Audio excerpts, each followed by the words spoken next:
Yes, बच्चों, this is my last summary for Ind AS 23 and today I have covered exchange difference in case of foreign currency loan. अगर foreign currency का loan लिया है और exchange difference आ रहा है तो वो एक्सचेंज डिफरेंस को भी हमको कैपिटलाइज करना चाहिए। सर क्या एक्सचेंज डिफरेंस आ रहा है? एक्सचेंज डिफरेंस ऐसा है, फॉरेन करेंसी में लोन लिया था 58 रुपीज़ के रेट ऑफ एक्सचेंज पे और एंड ऑफ द ईयर में अगर रेट 59 हो गया है तो ये जो 1 रुपये का एक्सचेंज लॉस हुआ है, ये एक्सचेंज लॉस को भी हम कैपिटलाइज कर सकते हैं। ये एक्सचेंज लॉस को भी हम लोग बोरोइंग कॉस्ट मानते हैं and it can be capitalise. अरे interest on foreign currency loan, interest on foreign currency loan ये तो बोरोइंग कॉस्ट है ही, लेकिन जो एक्सचेंज लॉस आएगा वो भी बोरोइंग कॉस्ट हो सकता है, वो भी बोरोइंग कॉस्ट हो सकता है। लेकिन इसमें कंडीशन है। क्या कंडीशन है?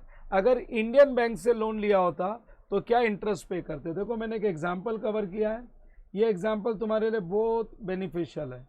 मैंने एक एग्जांपल कवर किया है ना, ये एग्जांपल से चीज़ें एकदम सिंपल हो जाती है। देख लो, मैं ये एग्जांपल दिखा देता हूँ, बस ये एग्जांपल से रिकैप हो जाएगा। मैं लोन ले रहा हूँ, मैं लोन कितने का ले रहा हूँ देख लो, 1 मिनट दे दो मेरे को। 1 अप्रैल को $10,000 का लोन ले रहा हूँ, 58 रुपीज़ का रेट है, 5,80,000 रुपये इंडियन करेंसी में आया।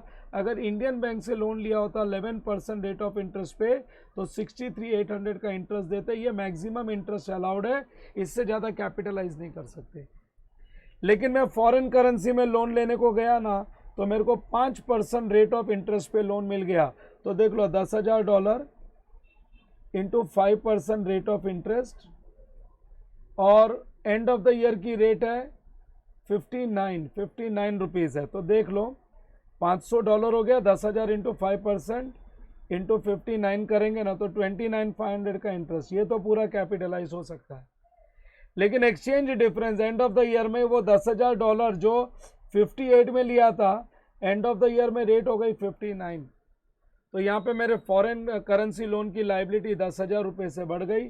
तो देखो ये दोनों मिला के भी 39,500 ही होता है, जबकि मैक्सिमम लिमिट अलाउड कितना है 63,800। सो ये और ये दोनों कैपिटलाइज कर सकते हो। लेकिन यही एग्जाम्पल को मैंने माइनर चेंज कर दिया। मैंने क्या बोला, अगर क्लोजिंग रेट 64 हो गई तो क्लोजिंग रेट हो गई 64 तो इंटरेस्ट का अमाउंट आ जाएगा 32,000, 10,000 इंटू 5%, $500 इंटू 64। और exchange difference foreign currency loan की लाइबिलिटी 10,000 इंटू 64, रेट हो गई 58 से 6 रुपया बढ़ गया, 60,000 का एक्सचेंज लॉस। लेकिन मैक्सिमम अमाउंट कितना अलाउड है कैपिटलाइज होने के लिए वो बताएं। इंडियन करेंसी में अगर लोन लोगे तो उतना ही, $10,000 इंटू जिस दिन लोन लिया था 58 की रेट थी, 5,80,000 रुपया, ये इंडियन करेंसी में आया। अगर 11% इंटरेस्ट देते हैं तो 63,800, this is the maximum limit. So ये दोनों मिला के 63,800 ही होना चाहिए। तो देख लो 60,000 का जो एक्सचेंज लॉस है उसमें से 31,800 कैपिटलाइज हो जाएगा और बाकी अमाउंट को हम लोग रॉन्ग बिजनेस डिसीजन मानेंगे और ये लॉस को पीएनएल में लेके जाएंगे। सो एक्सचेंज डिफरेंस कैपिटलाइज हो सकता है, लेकिन मैक्सिमम लिमिट रखिए कितनी। इंडियन करेंसी में लोन लो तो क्या ब्याज देने वाले थे उतनी, उससे ज्यादा नहीं, उससे ज्यादा नहीं। सर अगर गेन आ गया तो एक्सचेंज गेन आ गया तो, अरे गेन आ गया तो पीएनएल क्रेडिट। लॉस की बात कर रहे हैं, कॉस्ट है तो ठीक है। अगर कोई एक्सचेंज का कॉस्ट है तो उसको बोरोइंग कॉस्ट बोलते हैं, कॉस्ट ही नहीं है तो क्या, तो वो पीएनएल के क्रेडिट में। लेकिन यहाँ पे एक और चीज बोली है कि पहले साल में अगर एक्सचेंज लॉस हुआ हो, देखो उस पर भी मैंने एक एग्जांपल दिया है। अगर पहले साल में तुमको एक्सचेंज लॉस हुआ है, पहले साल में एक्सचेंज लॉस हुआ है 48,000 का, जिसमें से 20,000 कैपिटलाइज किया। देखो exchange loss to foreign currency loan 48,000 और इसमें से हमने ये एक्सचेंज 48,000 में से कितना कैपिटलाइज किया, मैक्सिमम अलाउड 20,000। ठीक है, 20,000 का लॉस हमने क्वालिफाइंग एसेट के कॉस्ट पे कैपिटलाइज किया। अगर अगले साल गेन होता है, 11,000 का गेन हो रहा है अगले साल, तो ये 20,000 के लॉस को रिड्यूस करने में काम आएगा। देखो ये गेन को मैंने पीएनएल के क्रेडिट में नहीं, कॉस्ट ऑफ क्वालिफाइंग एसेट को रिड्यूस करने में यूज किया।